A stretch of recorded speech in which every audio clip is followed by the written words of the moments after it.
اعوذ باللہ من الشیطان الرجیم بسم اللہ الرحمن الرحیم۔ سورہ نمبر 18 سورہ القحف۔ شروع اللہ کے نام سے جو بڑا مہربان ہے رحم والا ہے۔ تعریف اللہ کے لیے جس نے اپنے بندے پر کتاب اتاری اور اس میں کوئی کجی کوئی ٹیڑھ نہیں رکھی، بالکل ٹھیک، تاکہ وہ اللہ کی طرف سے ایک شخص عذاب سے آگاہ کر دے، اور ایمان والے کو خوشخبری دے دے جو نیک اعمال کرتے ہیں، اور ان کے لیے اچھا بدلہ وہ اس میں ہمیشہ رہیں گے۔ اور ان لوگوں کو ڈرا دے جو کہتے ہیں کہ اللہ نے بیٹا بنایا ہے، انہیں اس بات کا کوئی علم نہیں اور نہ ان کے باپ دادا کو۔ یہ بڑی بھاری بات ہے جو ان کے منہ سے نکل رہی ہے، وہ سے جھوٹ کہتے ہیں۔ شاید تم ان کے پیچھے غم سے اپنے آپ کو ہلاک کر ڈالو گے اگر وہ اس بات پر ایمان نہ لائیں۔ جو کچھ زمین پر ہے اسے ہم نے زمین کی رونق بنایا ہے، اور تاکہ ہم لوگوں کو جانچیں۔ جو کچھ زمین پر ہے اسے ہم نے زمین کی رونق بنایا ہے تاکہ ہم لوگوں کو جانچے پرکھے کہ ان میں کون اچھا عمل کرنے والا ہے، اور ہم زمین کی تمام چیزوں کو ایک صاف میدان بنا دیں گے۔ کیا تم خیال کرتے ہو کہ کہف اور رقیم والے ہماری نشانیوں میں سے بہت عجیب نشانی تھے؟ جب ان نوجوانوں نے غار میں پناہ دی، پھر انہوں نے کہا کہ اے ہمارے رب ہمیں اپنے پاس سے رحمت دے اور ہمارے معاملے کو درست کر دے۔ پس ہم نے گفا میں غار میں ان کے کانوں پر سالہ سال لمبے سالوں کے لیے درگھ کال کے لیے نیند کا پردہ ڈال دیا۔ پھر ہم نے انہیں اٹھایا تاکہ ہم معلوم کریں کہ دونوں گروہوں میں سے کون ٹھہرنے کی مدت کا زیادہ ٹھیک شمار کرتا ہے۔ ہم تمہیں ان کا اصل قصہ سناتے ہیں۔ وہ کچھ نوجوان تھے جو اپنے رب پر ایمان لائے، اور ہم نے ان کی ہدایت میں مزید ترقی دی اور ہم نے ان کے دلوں کو مضبوط کر دیا، جبکہ وہ اٹھے اور کہا کہ ہمارا رب وہی ہے جو آسمانوں اور زمین کا رب ہے، ہم اس کے سوا کسی دوسرے معبود دوسرے پوجیہ کو نہ پکاریں گے۔ اگر ہم ایسا کریں گے تو ہم بہت ہی بیکار بات کریں گے، بہت بیجا بات کریں گے، بہت ہی بیہودہ بات کریں گے۔ یہ ہماری قوم کے لوگوں نے اس کے سوا دوسرے معبود بنا رکھے ہیں، یہ ان کے حق میں واضح دلیل کیوں نہیں لاتے؟ پھر اس شخص سے بڑا ظالم اور کون ہوگا جو اللہ پر جھوٹ باندھے؟ اور جب تم ان سے الگ ہو گئے ہو اور ان کے معبودوں سے جن کی وہ خدا کے سوا عبادت کرتے ہیں، تو اب چل کر غار میں گفا میں پناہ لو۔ تمہارا رب تمہارے اوپر اپنی رحمت پھیلائے گا اور تمہارے کام کے لیے شر و سامان مہیا کرے گا، یعنی تمہارے کام میں آسانی پیدا کر دے گا۔ اور تم سورج کو دیکھتے کہ جب وہ طلوع یعنی کہ ادے ہوتا، جب وہ اگتا تو ان کے غار سے، ان کے گفا سے دائیں جانب کو بچا رہتا، اور جب ڈوبتا تو ان کے بائیں جانب کو خطرہ جاتا۔ اور وہ گفا کے اندر، غار کے اندر ایک وسیع جگہ میں تھے، ایک وسترت جگہ میں ہیں۔ یہ اللہ کی نشانیوں میں سے جسے اللہ ہدایت دے وہی ہدایت پانے والا، جسے اللہ بے راہ کر دے تم ان کے لیے کوئی مددگار راہ بتانے والا نہ پاؤ گے۔ اور تم انہیں دیکھ کر یہ سمجھے کہ وہ جاگ رہے ہیں، حالانکہ وہ سو رہے تھے۔ ہم انہیں دائیں اور بائیں کروٹ بدلواتے رہتے تھے، اور ان کا کتا غار کے دہانے پر یعنی کہ گفا کے دہانے پر دونوں ہاتھ پھیلائے بیٹھا تھا۔ اگر تم انہیں جھانک کر دیکھتے تو ان سے پیٹ پھیر کر بھاگ کھڑے ہوتے، اور تمہارے اندر ان کی دہشت بیٹھ جاتی، یعنی کہ غار کے اندر ایک عجب ٹائپ کا ماحول پیدا ہو گیا تھا، ڈراؤنا سا ماحول پیدا ہو گیا تھا۔ اور اسی طرح ہم نے انہیں جگایا تاکہ وہ آپس میں پوچھ گچھ کریں۔ ان میں سے ایک کہنے والے نے کہا تم کتنی دیر یہاں ٹھہرے؟ انہوں نے کہا کہ ہم 1 دن یا 1 دن سے بھی کم ٹھہرے ہوں گے۔ وہ بولے کہ اللہ ہی بہتر جانتا ہے کہ تم کتنی دیر یہاں ٹھہرے رہے۔ پس اپنے میں سے کسی کو یہ چاندی کا سکہ دے کر شہر بھیجو، پس وہ دیکھے کہ پاکیزہ کھانا کہاں ملتا ہے اور تمہارے لیے اس میں سے کچھ کھانا لائے، اور وہ نرمی سے جائے اور کسی کو تمہاری خبر نہ ہونے دے۔ اگر وہ تمہاری خبر پا جائیں گے تو تمہیں پتھروں سے مار ڈالیں گے اور تمہیں اپنے دین میں لوٹا دیں گے، اور پھر تم کبھی فلاح نہ پاؤ گے، کبھی کامیابی نہ پاؤ گے۔ اور اس طرح ہم نے ان پر لوگوں کو سوچت کر دیا، مطلع کر دیا، تاکہ لوگ جان لیں کہ اللہ کا وعدہ سچا ہے اور یہ کہ قیامت میں کوئی شک نہیں۔ جب لوگ آپس میں ان کے معاملے میں جھگڑ رہے تھے، پھر کہنے لگے کہ ان کے غار پر ایک عمارت بنا دو، ان کے گفا پر ایک عمارت بنا دو، ان کا رب انہیں خوب جانتا ہے۔ جو لوگ ان کے معاملے میں غالب آئے انہوں نے کہا ہم ان کے غار پر ایک عبادت گاہ بنائیں گے۔ کچھ لوگ کہیں گے کہ وہ 3 تھے اور چوتھا ان کا کتا تھا، اور کچھ لوگ کہیں گے 5 تھے اور چھٹا ان کا کتا تھا۔ یہ لوگ بے تحقیق باتیں کر رہے ہیں، اور کچھ لوگ کہیں گے کہ وہ 7 تھے اور 8واں ان کا کتا تھا۔ کہو کہ میرا رب بہتر جانتا ہے کہ وہ کتنے تھے، تھوڑے ہی لوگ انہیں جانتے ہیں۔ بس تم سرسری بات سے زیادہ ان کے معاملے میں بحث نہ کرو اور ان کے بارے میں ان میں سے کسی سے نہ پوچھو، اور تم کسی کام کے بارے میں یوں نہ کہو کہ میں اسے کل کر دوں گا مگر یہ کہ اللہ چاہے، یعنی انشاءاللہ کہہ دیا کرو۔ اور جب تم بھول جاؤ تو اپنے رب کو یاد کرو اور کہو کہ امید ہے کہ میرا رب مجھے بھلائی کی اس سے زیادہ قریب راہ دکھا دے۔ اور وہ لوگ اپنے غار میں اپنے گفا میں 300 سال رہے، کچھ لوگ مدت کے شمار میں 9 سال اور بڑھ گئے، یعنی کہ 300 سال سورج کا ایئر اور 309 سال چاند کا ایئر۔ کہو کہ اللہ ان کے رہنے کی مدت کو زیادہ جانتا ہے، آسمانوں اور زمین کا غیب اس کے علم میں ہے، کیا خوب وہ دیکھنے والا اور سننے والا۔ خدا کے سوا ان کا کوئی مددگار نہیں، اور نہ اللہ کسی کو اپنے اختیار میں شریک کرتا ہے۔ اور تمہارے رب کی جو کتاب تم پر وحی کی جا رہی ہے، پرکاشنا کی جا رہی ہے، اسے سناؤ، خدا کی باتوں کو کوئی بدلنے والا نہیں، اور اس کے سوا تم کوئی پناہ نہیں پا سکتے۔ اور اپنے آپ کو ان لوگوں کے ساتھ جمائے رکھو جو صبح و شام اپنے رب کو پکارتے ہیں، وہ اس کی رضا پرشنتا کے طالب ہیں، اور تمہاری آنکھیں حیات دنیا کی رونق کی خاطر ان سے ہٹنے نہ پائے۔ اور تم ایسے شخص کو کہنا نہ مانو جس کے قلب کو، جس کے دل کو، جس کے ہردے کو ہم نے اپنی یاد سے غافل کر دیا، اور وہ اپنے خواہش پر چلتا ہے اور اس کا معاملہ حد سے گزر گیا ہے۔ اور کہو کہ یہ حق ست تمہارے رب کی طرف سے، پر جو شخص چاہے اسے مانے اور جو شخص چاہے نہ مانے۔ ہم نے ظالموں کے لیے ایک ایسی آگ تیار کر رکھی ہے جس کی قناتیں انہیں اپنے گھیرے میں لے لے گی۔ اگر وہ پانی کے لیے فریاد کریں گے تو ان کی فریاد رسی ایسے پانی سے کی جائے گی جو تیل کی تلچھٹ کی طرح ہوگا، وہ چہروں کو بھون ڈالے گا۔ کیا برا پانی ہوگا اور کیسا برا ٹھکانہ۔ بے شک جو لوگ ایمان لائے اور انہوں نے اچھے کام کیے تو ہم ایسے لوگوں کا اجر پرتفل ضائع نہیں کریں گے جو اچھی طرح کام کرے۔ ان کے لیے ہمیشہ رہنے کے باغ ہیں جن کے نیچے نہریں بہتی ہوگی، وہاں انہیں سونے کے کنگن پہنائے جائیں گے، اور وہ باریک اور دبیج ریشم کے سبز کپڑے پہنیں گے، تختوں پر ٹیک لگائے ہوئے۔ کیسا اچھا بدلہ اور کیسی اچھی جگہ۔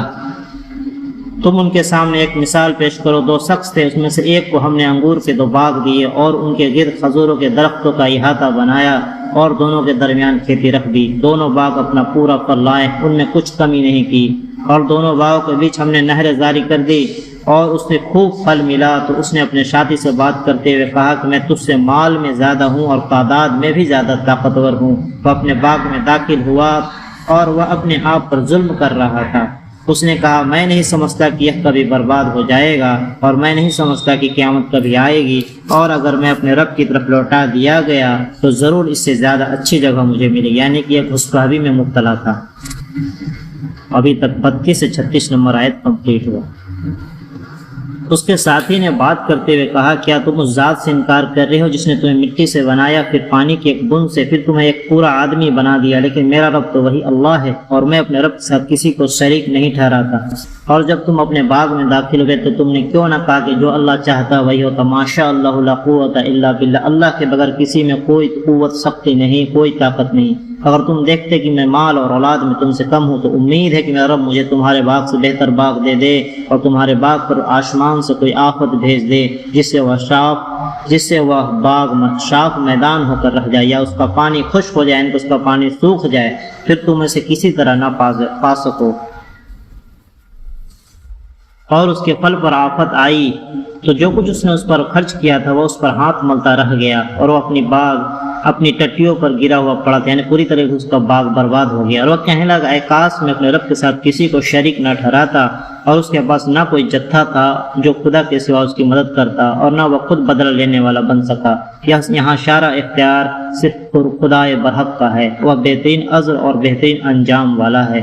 اور انہیں دنیا کی زندگی کی مثال سناؤ، جیسے پانی جسے ہم نے آسمان سے اتارا، پھر اس سے زمین کی نباتات پودے خوب گھنے ہو گئے، پھر وہ ریزہ ریزہ ہو گئی جسے ہوائیں اڑائی لیتی پھرتی ہے، اسے ہوائیں اڑائی پھرتی ہے، اور اللہ ہر چیز پر قدرت رکھتا ہے۔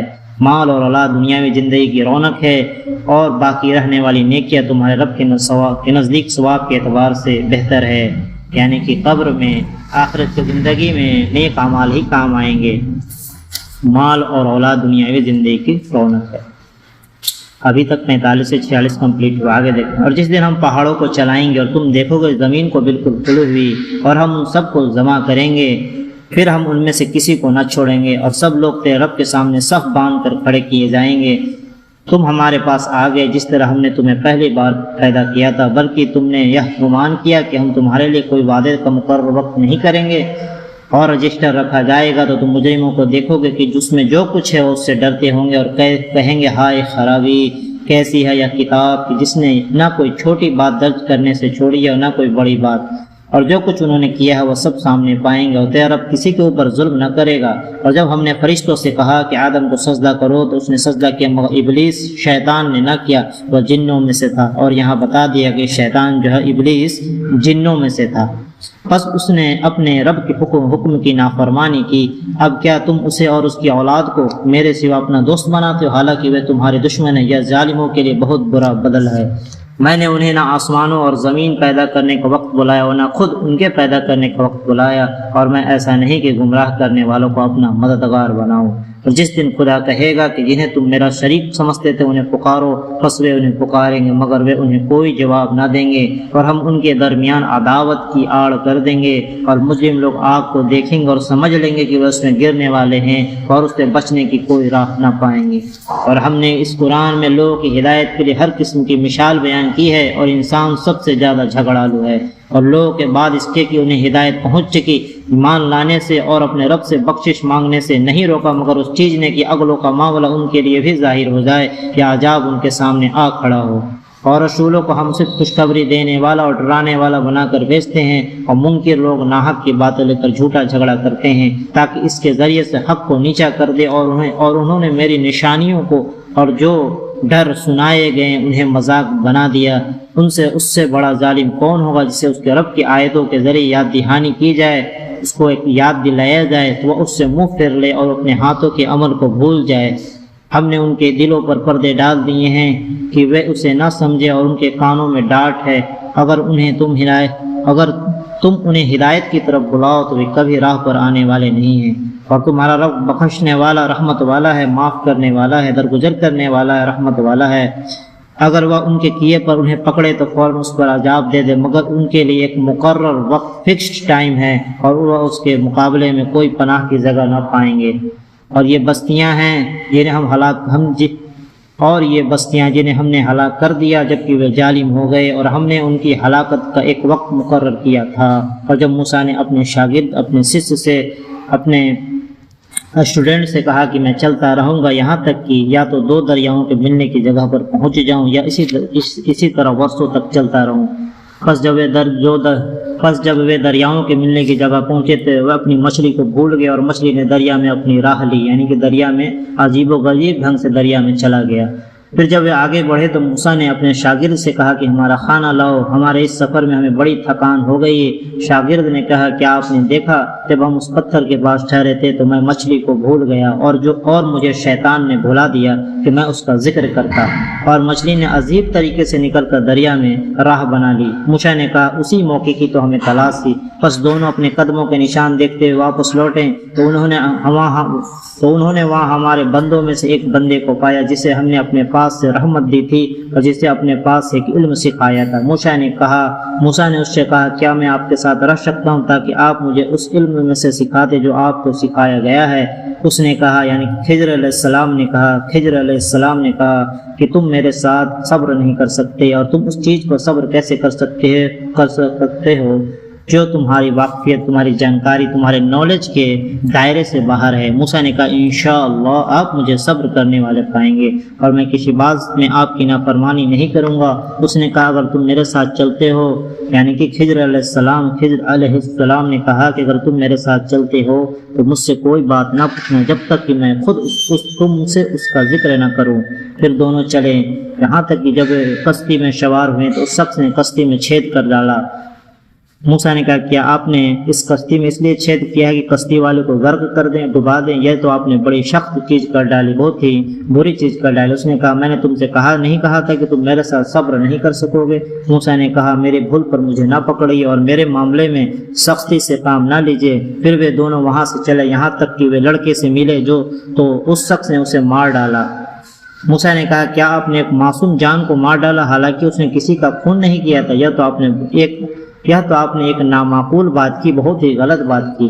اس شخص نے کہا کیا میں نے تم سے نہیں کہا تھا کہ تم میرے ساتھ صبر نہ کر سکو گے؟ موسیٰ نے کہا اس کے بعد اگر میں آپ سے کسی چیز کے متعلق پوچھوں، کسی چیز کے بارے میں پوچھوں تو آپ مجھے اپنے ساتھ نہیں رکھیں، آپ میری طرف سے عذر کی حد کو پہنچ گئے ہیں، یعنی اس کے بعد اگر میں کوئی سوال پوچھتا ہوں تو مجھے اپنے سے دور کر دیجیے گا۔ پھر دونوں چلے، یہاں تک کہ جب وہ ایک بستی والے کے پاس پہنچے تو وہاں والوں سے کھانے کو مانگا، انہوں نے ان کی میزبانی سے انکار کر دیا۔ پھر انہیں وہاں ایک دیوار ملی جو گرا چاہتی تھی تو اس نے اسے سیدھا کر دیا۔ موسیٰ نے کہا اگر آپ چاہتے تو اس پر کچھ اجرت لے لیتے، محنتانہ لے لیتے۔ اس نے کہا کہ اب یہ میرے اور تمہارے درمیان جدائی ہے، میں تمہیں ان چیزوں کی حقیقت بتاؤں گا جن پر تم صبر نہ کر سکے۔ پہلا، کشتی کا معاملہ یہ ہے کہ چند مسکینوں کی تھی جو دریا میں محنت کرتے تھے، تو میں نے چاہا کہ اسے عیبدار کر دوں، یعنی کہ اس کے اندر کچھ عیب پیدا کر دوں، کچھ خرابی پیدا کر دوں۔ اور ان کے آگے ایک بادشاہ تھا جو ہر کشتی، یعنی جو صحیح سالم کشتی ہوتی تھی، ایک دم ٹھیک ٹھاک کشتی، اس کو زبردستی چھین لیتا تھا۔ اور دوسرا، اور لڑکے کا معاملہ یہ ہے کہ اس کے ماں باپ ایماندار تھے، ہمیں اندیشہ ہوا کہ وہ بڑا ہو کر اپنی شرکسی سے اور نافرمانی سے انہیں تنگ کرے گا، یعنی اپنے ماں باپ کو تنگ کرے گا، بس ہم نے چاہا کہ ان کے رب اس کی جگہ ایک ایسی نیک اولاد اور پاکیزہ اولاد دے جو شفقت کرنے والی ہو، ایک ایسی اولاد دے جو پاکیزگی میں اس سے بہتر اور شفقت کرنے والی ہو۔ اور دیوار کا معاملہ تیسرا، اور دیوار کا معاملہ یہ ہے کہ وہ شہر کے 2 یتیم لڑکوں کی تھی اور اس دیوار کے نیچے ان کا ایک خزانہ دفن تھا اور ان کا باپ ایک نیک آدمی تھا، بس تمہارے رب نے چاہا کہ وہ دونوں اپنی جوانی کی عمر کو پہنچیں اور اپنا خزانہ نکالے، یا تمہارے رب کی رحمت سے ہوا اور میں نے اسے اپنی رائے سے نہیں کیا۔ یہ ہے حقیقت ان باتوں کی جن پر تم صبر نہ کر سکے۔ وہ تم سے ذوالقرنین کا حال، یہاں 3 سوالوں کا جواب دے دیا، خضر علیہ السلام، موسیٰ علیہ السلام کو۔ اب آگے اس طرح یہ 83 نمبر آیت کمپلیٹ ہوا۔ اور وہ تم سے ذوالقرنین کا حال پوچھتے ہیں، کہو کہ میں اس کا کچھ حال تمہارے سامنے بیان کروں گا۔ ہم نے اسے زمین میں اقتدار دیا تھا، شاسن دیا تھا، اور ہم نے اسے ہر چیز کا سامان دیا تھا۔ پھر ذوالقرنین ایک راہ کے پیچھے چلا یہاں تک کہ وہ سورج کے غروب، یعنی سورج کے ڈوبنے کے مقام تک پہنچ گیا۔ اس نے سورج کو دیکھا کہ وہ ایک کالے پانی میں، سیاہ پانی میں ڈوب رہا ہے۔ وہاں اسے ایک قوم ملی۔ ہم نے کہا اے ذوالقرنین، تم چاہو تو انہیں سزا دو اور چاہو تو ان کے ساتھ اچھا سلوک کرو۔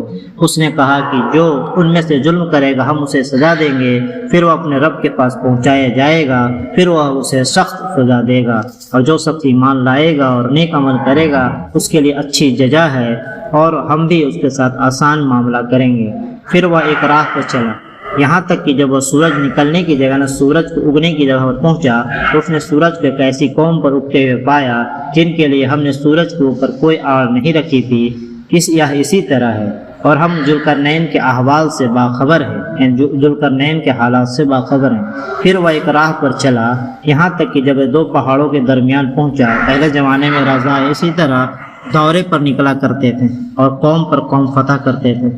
پھر وہ ایک راہ پر چلا یہاں تک کہ جب 2 پہاڑوں کے درمیان پہنچا تو اس کے پاس اس نے ایک قوم کو پایا جو کوئی بات نہیں سمجھ پاتی تھی۔ انہوں نے کہا کہ اے ذوالقرنین، یاجوج اور ماجوج ہمارے ملک میں فساد پھیلاتے ہیں، تو کیا ہم تمہیں کوئی محصول سلک اس کے لیے مقرر کر دیں، یعنی کوئی ٹیکس دے یا کوئی مزدوری دے دیں کہ تم ہمارے ان کے درمیان کوئی روک بنا دو، کوئی رکاوٹ بنا دو، کوئی دیوار بنا دو، کوئی وال بنا دو؟ ذوالقرنین نے جواب دیا کہ جو کچھ میرے رب نے مجھے دیا ہے وہ بہت ہے، تم محنت سے اور آدمی سے میری مدد کرو، میں تمہارے ان کے درمیان ایک دیوار بنا دوں گا، تم لوہے کے تختے لا کر مجھے دو۔ یہاں تک کہ جب اس نے دونوں درمیانی خلا رکت استھان کو بھر دیا تو لوگوں سے کہا کہ آگ کو دہکاؤ، یہاں تک کہ جب اسے آگ کر دیا، پورا آگ ہو گیا یہ لوہا، تو کہا کہ لاؤ اب میں اس پر پگھلا ہوا تانبا ڈال دوں، یعنی کہ لوہا سے پہلے پوری طریقے سے بھر دیا اور اس کے بعد پگھلا ہوا تانبا ڈال دیا۔ پس یاجوج اور ماجوج نہ اس پر چڑھ سکتے تھے اور نہ اس میں سوراخ کر سکتے تھے۔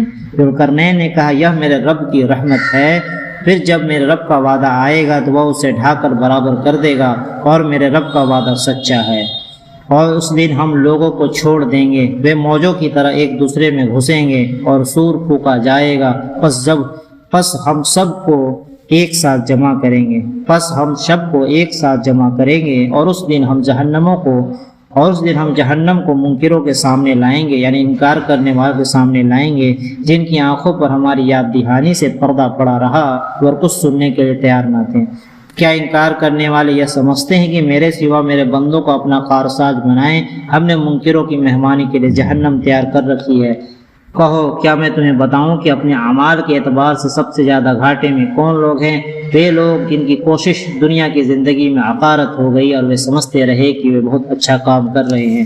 یہی لوگ ہیں جنہوں نے اپنے رب کی نشانیوں کا اور اس سے ملنے کا انکار کیا، بس ان کا کیا ہوا برباد ہو گیا۔ پھر قیامت کے دن ہم انہیں کوئی وزن نہ دیں گے، یا جہنم ان کا بدلہ اس لیے کہ انہوں نے انکار کیا اور میری نشانیوں اور میرے رسولوں کا مذاق اڑایا۔ بے جو لوگ ایمان لائیں اور انہوں نے نیک عمل کیا، ان کے لیے فردوس کے باغوں کی مہمانی ہے، اس میں وہ ہمیشہ رہیں گے، وہ وہاں سے کبھی نکلنا نہ چاہیں گے۔ کہو کہ اگر سمندر میں رب کی نشانیوں کو لکھنے کے لیے روشنائی ہو جائے تو سمندر ختم ہو جائے گا اس سے پہلے کہ میرے رب کی باتیں ختم ہوں، اگرچہ ہم اس کے ساتھ اسی کے مانند اور سمندر ملا دیں۔ کہو کہ میں تمہاری ہی طرح ایک آدمی ہوں، ایک انسان ہوں، مجھ پر وہی ایشوری وانی آتی ہے کہ تمہارا معبود، تمہارا پوجیہ صرف ایک ہی معبود ہے، بس جسے اپنے رب سے ملنے کی امید ہو تو اسے چاہیے کہ نیک عمل کرے اور اپنے رب کی عبادت میں کسی کو شریک نہ ٹھہرائے۔ بس جسے اپنے رب سے ملنے کی امید ہو تو اسے چاہیے کہ نیک عمل کرے اور اپنے رب کی عبادت میں کسی کو شریک نہ ٹھہرائے۔ اس طرح سے سورہ کہف 110 آیت کے ساتھ کمپلیٹ ہوا۔